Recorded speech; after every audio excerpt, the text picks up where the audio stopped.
Before we begin today's video, this video is spoiler free. However, it seems to be the case that spoilers in themselves are subjective apparently. While I will mostly be sticking to early game footage and will be doing my best to avoid spoilery topics, you may also simply listen to this video like a podcast if you'd like, if you are that concerned about getting incidental spoilers. With that out of the way, let's get started.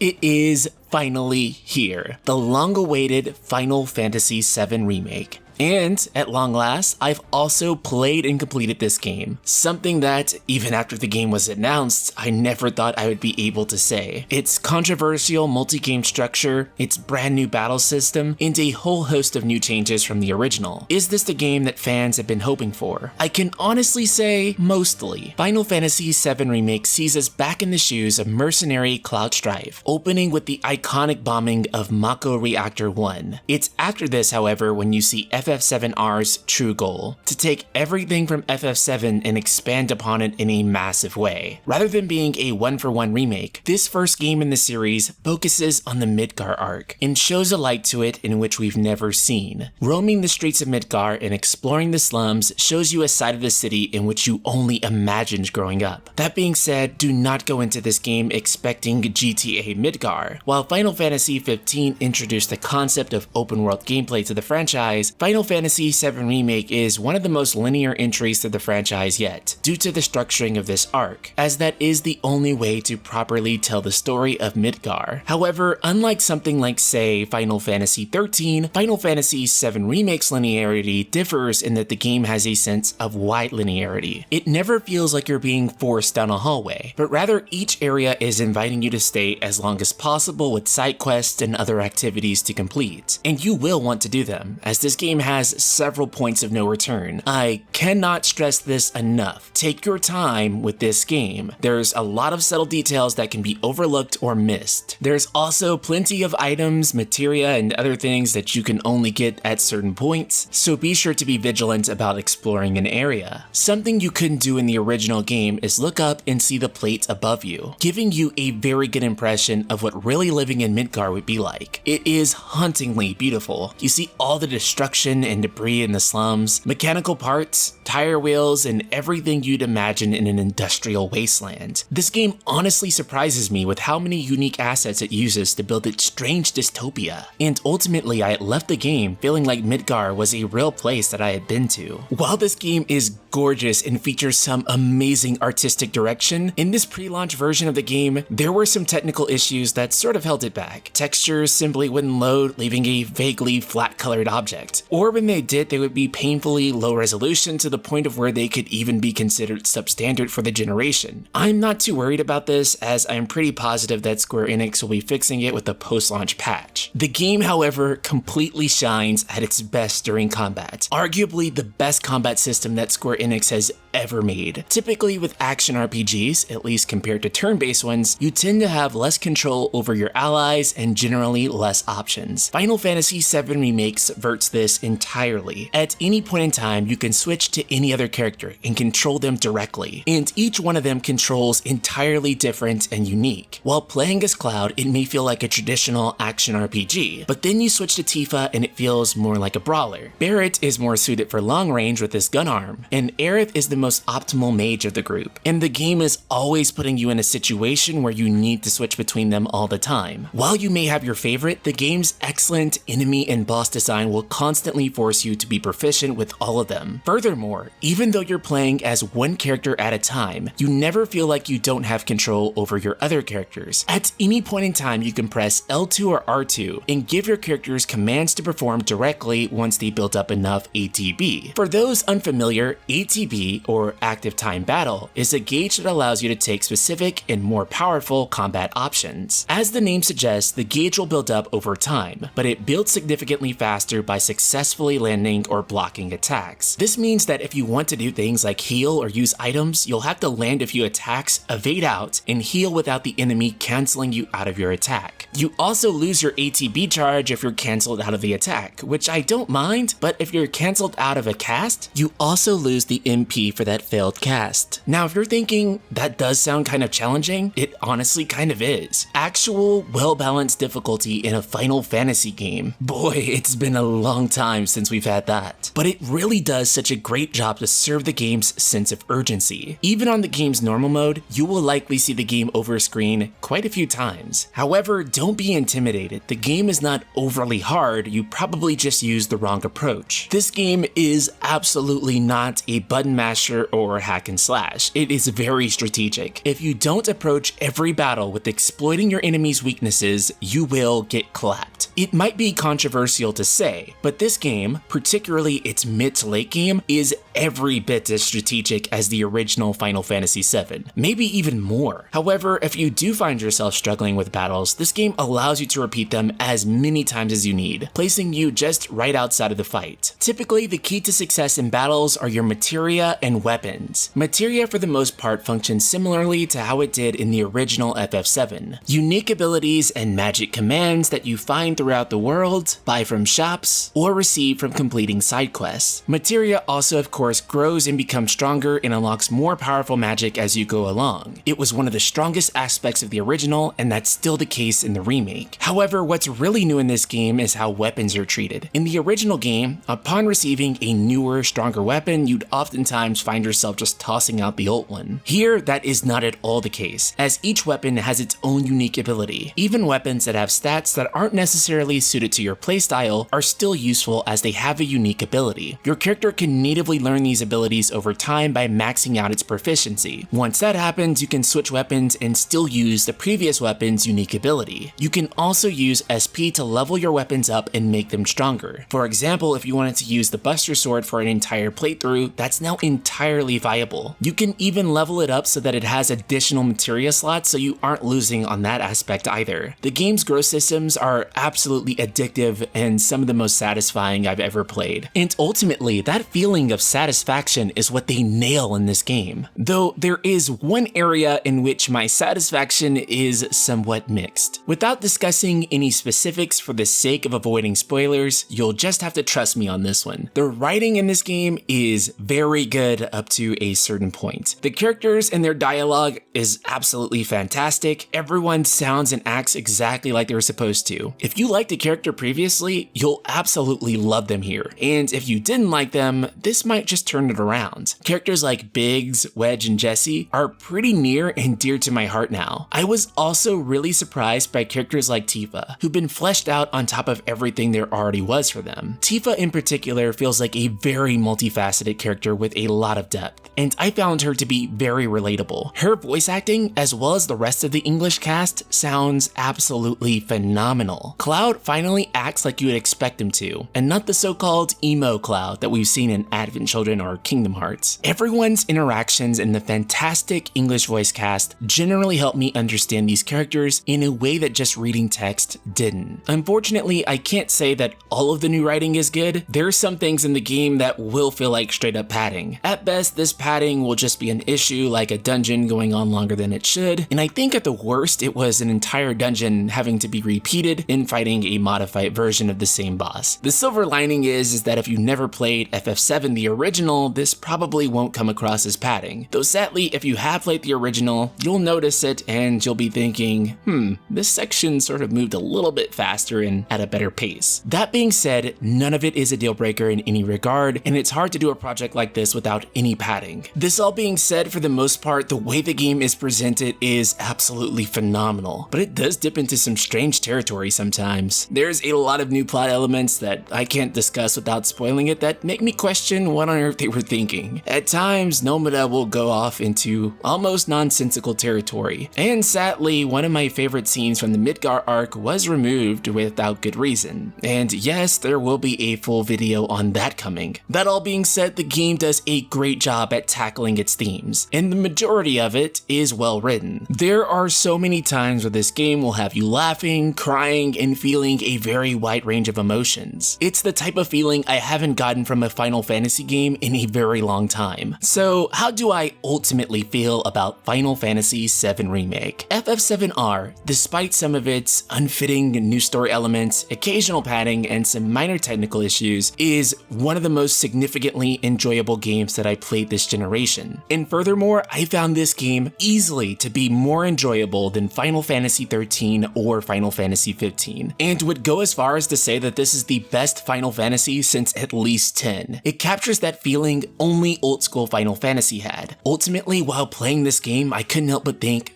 Final Fantasy is back. This game feels like a proper modernization of Final Fantasy. Final Fantasy VII Remake is bold, beautiful, and absolutely captivating. It's a fantastic base for the rest of the series to come. I hesitate to give anything a review score, but I've decided to do so because I know you guys want it. Keep in mind that when I give this score, it's reflective of how I feel in this given moment at this given time. This means that if you ask me a year from now, my feelings might have changed. But for right now, the game is a 9 out of 10 for its excellent gameplay, music, and overall design. While the writing and some of the story changes might be a little wonky at times, there is so much to enjoy about this game it's easy to look past. It took me close to 40 hours to complete it, only doing a handful of side quests, and that's not even getting all the materia, weapons, abilities, and all the other stuff you can do. You are getting your full $60 worth for this game. That said, I am a bit of a skeptic about some of the new story elements that are introduced and how they will play out in future remake games. Thank you all so much for being with me up to the incredible release of this game. I cannot thank you all enough, but the work on this channel isn't done here yet for Final Fantasy VII. I'll be covering all the future news and updates going forward with this game. We're going to be having a bunch of discussions on all the story stuff that happened with this game as well as the inevitable second part of the remake series. I hope you'll continue to enjoy me for all of those discussions and news updates going forward. This isn't the end of our journey, it's only the real beginning of it. And I hope to see you all there. And if you value the content on this channel, please be sure to check out the Patreon for the NightSkyPrince, where I am directly supported by people like Dave, Jolina, Coco. Thanks to them, I can keep this steady stream of content coming. So if this channel means a lot to you, check the link in the description below. Shout out to Dave, Jolina, Coco, and the rest of the Ultima community.